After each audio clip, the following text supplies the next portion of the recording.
Coach's Corner this week, we are joined by the head football coach of the Wahama White Falcons, head coach James Toth. Coach, welcome to the program. Thank you. Thank you guys for having me. I appreciate it. You guys have had a great start to your season following what happened a season ago. We'll talk about that here in a second, but just kind of walk us through and give our audience a little bit of the lay of the land with this team. What stood out to you guys through the first half of the season leading into the second half? Well, we felt like up until probably last week, we felt really good about our situation, our offensive line. Most of them coming back, we felt like that was going to be our strong point. Our quarterback back, we felt like we had the ingredients to be another contender. But last week, I felt like we may have taken a step back physicality-wise. However, having said that, we're pleased to be 6-0 in the position we are. We feel like that we do have a chance to maybe be in Charleston. It's something that we do talk about, and we'd love to have a chance to get back. Talking about just those conversations that you have during the course of the season, how much of that is motivation compared to just keeping them laser focused on what's going on? The motivation part this year has been much more than last year. Last year it was about, like you said, keeping them focused. This year, for whatever reason, I've had a little bit more apathy, and so I've had to try to motivate, and I guess I'm from the Bill Parcells school, is that you motivate different players differently depending on what buttons you need to push.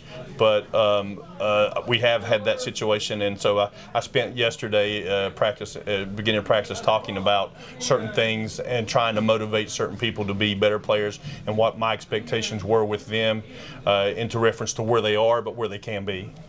In regards to motivation, I mean, as a coach, how has that kind of evolved as time has gone on? I know when I speak to other coaches, they talk about how the evolution of kids have changed, but just from your perspective, how do you go about motivating your kids? Is it a lot more nonverbal compared to verbal? What goes into that? It's you have to tell them the why. Today's kids have to know why we're doing what we're doing. They have to understand the vision that you have of what they can be. Used to it was a yes sir, no sir kind of society with high school kids, and it's not like that today. There's so many other things that kids can do for their interests. So number one, I've got to sell myself. I've got to sell the program. It's got to be something they want to do, and then once we get them to buy in, we've got to get those guys to buy in 100%. And we talk a lot about doing the things that are necessary to be successful that people don't really want to do or don't want to.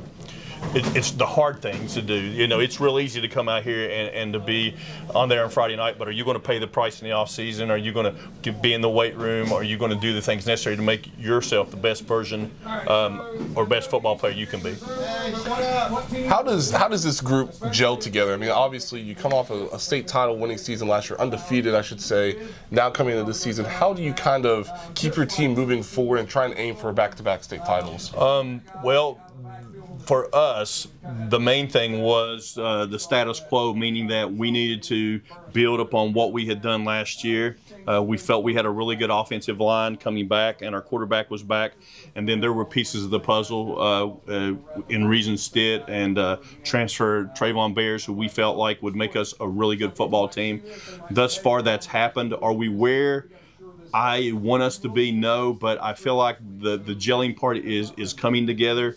They're a close bunch. They're a good group of kids. We've got to turn it up physicality-wise a notch or two in order to play with the big boys, and I'm hoping to see that. Outside of just winning another state title, what's this group's ceiling in your opinion? Well, I feel like the ceiling is really, really high. They're really good football players. They're focused. They're good athletes. I think the ceiling is such that we can be as good as we were last year. We're not there right now. It's getting better every week, doing the things necessary to get better. We have on our door that success is rented. It's not owned. The J.J. Watt situation, and if we keep getting better, I think our ceiling is that we can be a really good football team and be there in Charleston. If we don't, or if injury bug would get us, we're not deep enough to withstand the wrong injuries at the wrong time.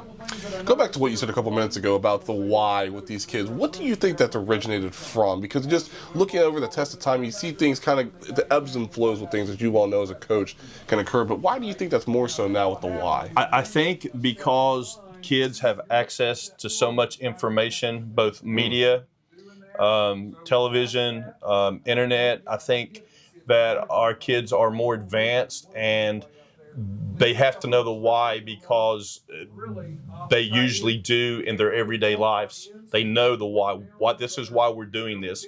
So this is a carryover from our society as to what they would expect. I tried the old school stuff. I've tried we're going to do it my way, and not really, but I can't seem to get them to buy in, because if I want effort, if I want those guys to do their very, very best, I have to explain, guys, this is why we're doing it. This is where we can be, and if we will do it this way, we'll be a better football team. Talk about your identity this year. Just looking at your all statistics, you guys have rushed for well over 2,200 yards on the ground, but that's where you guys were last year. You guys were really a run-heavy team a season ago. Just from a statistical perspective, when you win like what you guys did last year, do you kind of go back to that same formula of what got you guys there? I mean, what goes into that? Well, we're a gun tee team, meaning that we're shotgun wing tee, which is a combination of the old wing tee and a little bit of spread. I would like to be able to pass the ball more efficiently than we have this year and even last year. But we have to do what works. I feel like that our passing game is evolving, but the reason we're so run heavy right now is our offensive line is so strong. I've got 3 kids who are almost 300 pounders, 290 guys who are really strong and good athletes. My tight end is a 3-year starter, and he's heavily involved in our run game. So as much as I would like to probably be a 50-50 run-throw team, right now we're having success running the ball. Part of that is our quarterback, Trey Simpkins. He got hurt in the first game against East Hardy, and because of that, he had to sit out up until the Wirt County game. So he's a little rusty, but I feel like that our passing game, or the evolution of our passing game, is vital to our success once the playoffs come. Talk to me about your offensive line. You talked about how you bring back a lot of experience from that group after last season. What stood out to you about the growth from that group, from where we were at this point last season to where we are this season? Well, 2 of those guys are 4-year starters. Elijah Hicks, who was a first-team All-Stater returning, and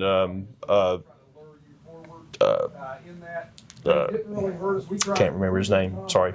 Elijah Hicks and Tegan Scott are 4-year starters. Jake Roberts is a 3-year starter.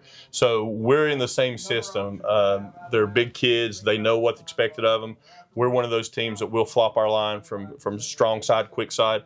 And so even though the formations are different, the play may be a little different, they're basically being asked to do the same things. So anytime you do that repetitiously, I think you get better. And then they know each other. Our offensive line coach, Coach Clace, lets them know what they're supposed to be doing and how they're supposed to be doing it. And technique can't be overlooked. I mean, if you don't have proper technique, low guy wins kind of thing, you're not going to be very good, no matter how big you are. Just hearing you just talking collectively about this group, you bring back a lot of experience, a lot of older guys this year. Do you kind of sense a little bit of a sense of urgency that they want to end on a high note since they won it last year? They want to end on that high note, trying to win back-to-back state titles? Yeah, I think so. I think that, the kids that are seniors this year have collectively never lost a regular season game. I think we're going into, 36 straight now. So that kind of success and those type of expectations. I was really concerned last year with the fact that we had never been to Charleston as a group. And so people say, well, is it a good thing that you got there? And I'm like, yeah, because we know that we can, and we know once we get there what to expect. And so meaning that those expectations of what's expected here and the standard that is set, I talked about that yesterday in our pre-practice about how, there's been guys walk through this locker room who have set the tone, and either you're upholding that standard or you're not. And I think that it's important to understand that the standard is here and the expectation is here, and that's what they've got to do to be successful. You talked about getting to Charleston. Let's kind of touch briefly about that. Biggest takeaway from that. First time in well over 2 decades, state football championships have been back in Charleston from being in Wheeling. What was your takeaway just in regards to the environment, the week that you guys had? all that stuff, all those different tangibles. Give me your thoughts on it returning to Charleston. Great environment, great venue. Couldn't ask for a better day, a better venue in December.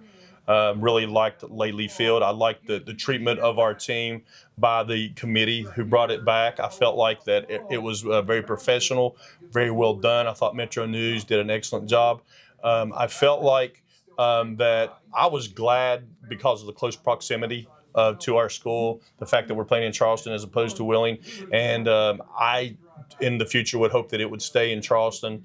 That's the kind of thing that the SSAC decides, but it was a great experience for our kids, for myself, our school, and so I'd love for it to stay there.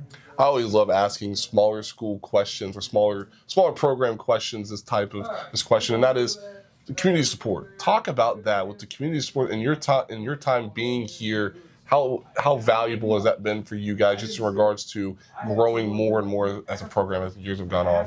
So I can't say enough about community support. I'm very, very fortunate in that this community likes football and they like good football and they're knowledgeable and they support us.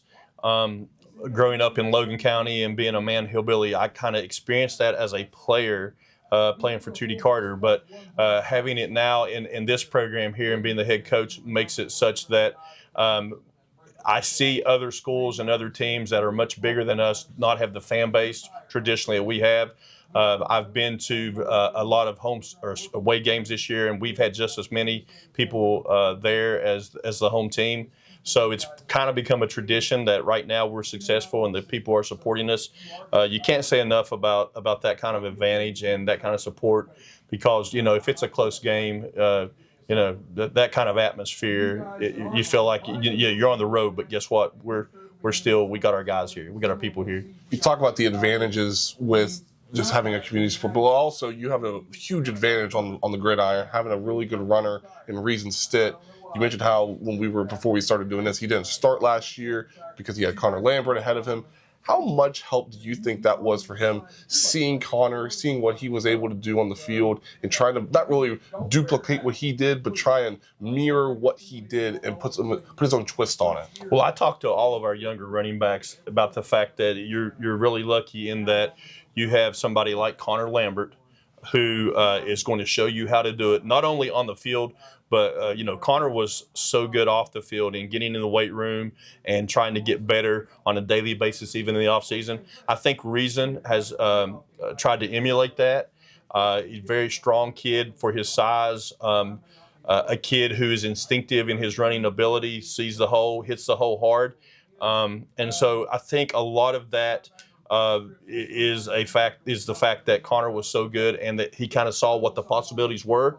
And he didn't start, his sophomore and freshman year. And in a lot of programs, regardless of classification, offensively, he would have started. And he's a really good running back.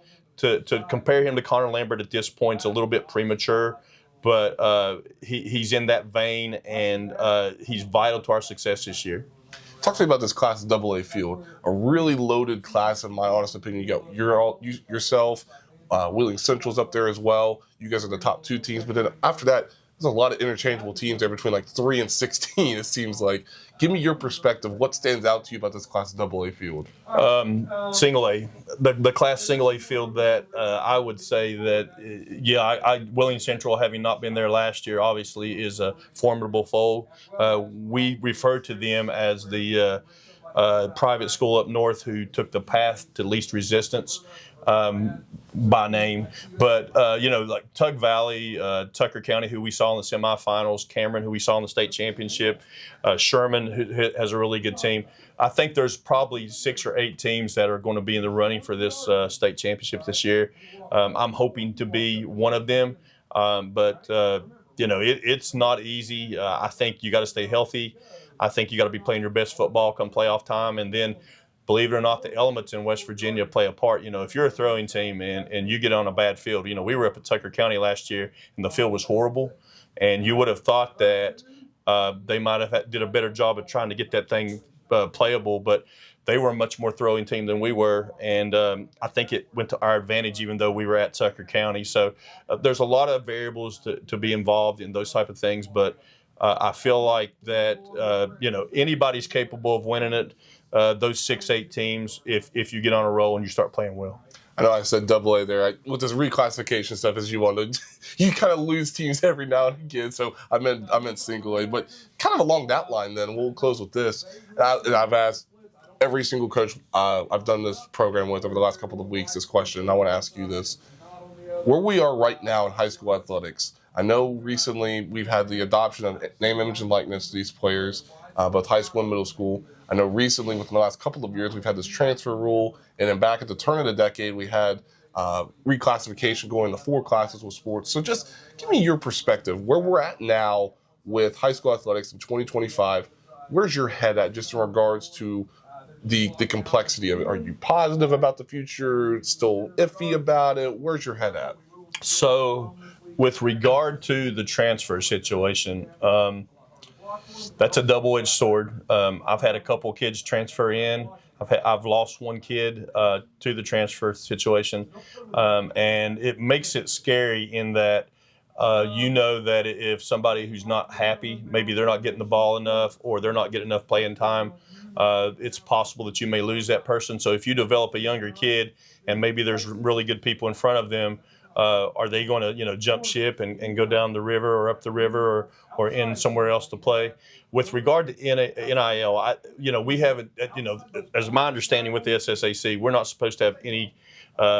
It's really kind of out of our hands. It has nothing to do with our school. Mm-hmm. And so I'm not really too concerned about that. The 4 classifications for us personally is a great thing because for so many years, we graduate 60 to 75 kids a graduating class. So for so many years, I felt like we were playing, the Williamstowns and the Willing Centrals and those type of people who have a much more bigger student body. Mm-hmm. And so for us in single A, it kind of leveled the playing field, we feel like. And so I know a lot of people say that West Virginia is not big enough for 4 classes, and I get what they're saying. But in my opinion, if you want to celebrate people and their accomplishments, the 4 classifications, number one, it's doing a great thing for the big schools. Schools like, say, for instance, Herbert Hoover. Herbert Hoover would have a really hard time winning a 4A state championship, but they're going to contend in AAA. For us, it does the same thing. Being in single A, I think that it's more fair, and I think that it's a good thing. So I know that there are people on the other side of that, but I'm not one of them. One last question for you before I let you go. I wrote a column about this a couple of years ago, just about that evergreen feeling. Almost like in West Virginia, high school athletics plays such a pivotal part in just the state's identity, as you all know. You're a guy that came from Man. You know the background. You've been to Logan before. You're here at Wahama. You get it. You understand it. And from your perspective, do you think with what's been happening with high school athletics here in West Virginia, do you think it's kind of losing that evergreen feeling, like that magic almost, or what's your thoughts on that? I think that it could. Mm-hmm. I don't think that's where we are right now, but I think what we're trending to or what you could see in the future, I think that could happen. Mm-hmm. It's concerning. It's our society. It's not just a high school football thing. It's our society in general. If you look at the college game today and the things that they're battling, I feel like that it's something that I hope it never does. I hope what you're talking about and that hometown thing never goes away. Is it possible? It is possible, but we're a rural state and we're a traditional state and we're traditionalists, I think, and I think that is something that we will fight, and I hope smarter heads prevail in that situation.